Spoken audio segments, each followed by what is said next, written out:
Hello बच्चों, मैं नीलेश प्रसाद और आप सभी का चांदनी रात इस स्वाध्याय में स्वागत करता हूं। तो इस स्वाध्याय में कौन कौन से जो प्रश्न है उनका आंसर मैं आपको यहां पे बताऊंगा।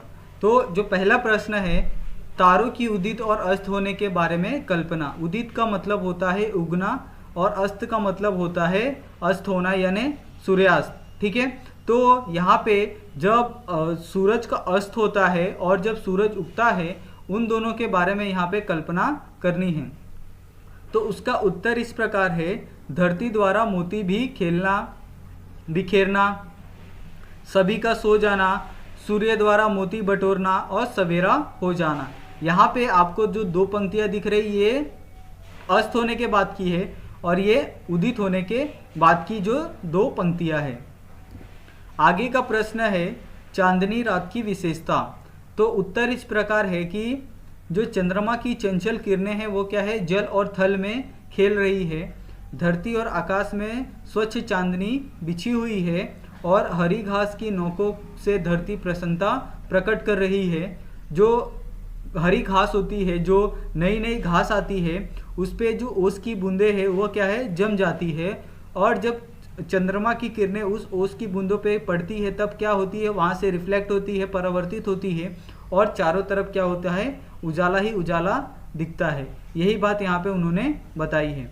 हवा के झोंके से सारे वृक्ष क्या है, झूम रहे हैं और सभी दिशाओं क्या है, आनंदित है और नियति के सारी क्रियाएं कलाप जारी है और चारों ओर क्या है, शांति भी है।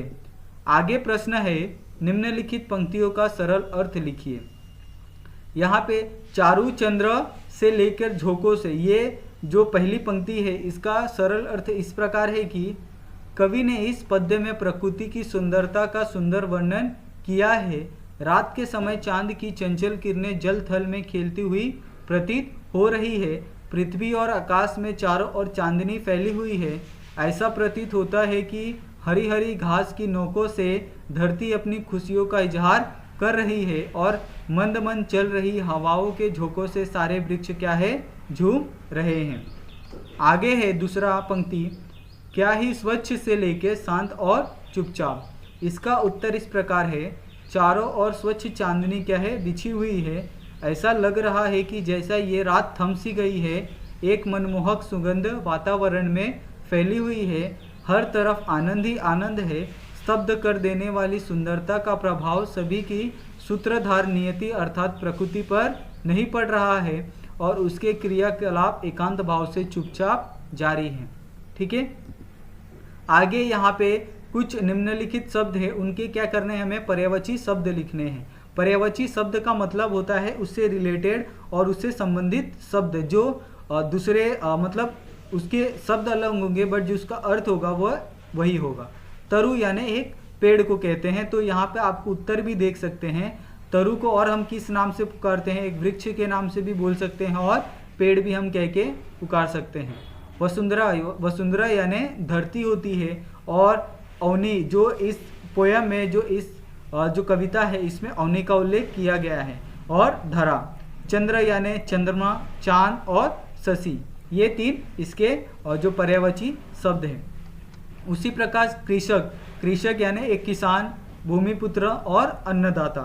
उद्यान यानी फुलवारी, बगीचा और बाग, ये तीनों का मतलब, जहाँ पे उद्यान का मतलब, उद्यान मतलब ही क्या होता है, जहाँ पे बहुत सारे पेड़ पौधे हों, बैठने के लिए सुविधा हो, आप वहाँ पे जाके थोड़ा रिलैक्स कर सकते हैं। तो ऐसी तीन जगह कहाँ पे है, एक तो फुलवारी यानी जो गाँव में बगीचा होता है उसे कहते हैं, फिर एक जो बगीचा, फिर एक बाग और फिर अरण्य। अरण्य का मतलब होता है जो अभयारण्य होता है, जो कानन होता है, जंगल होता है, उसे हम अरण्य नाम से संबोधित करते हैं। आगे एक रचना बोध है।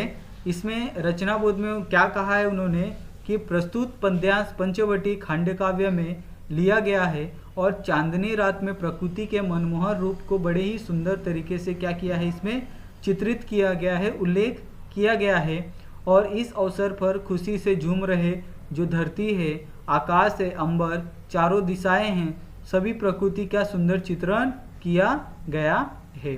तो इस प्रकार जो चांदनी रात का जो एक्सरसाइज है, प्रश्न उत्तर है, ये इस प्रकार से हैं। अगर आपको ये वीडियो पसंद आई है तो वीडियो को लाइक कर ले और चैनल को भी सब्सक्राइब कर ले। आपका बहुत बहुत धन्यवाद।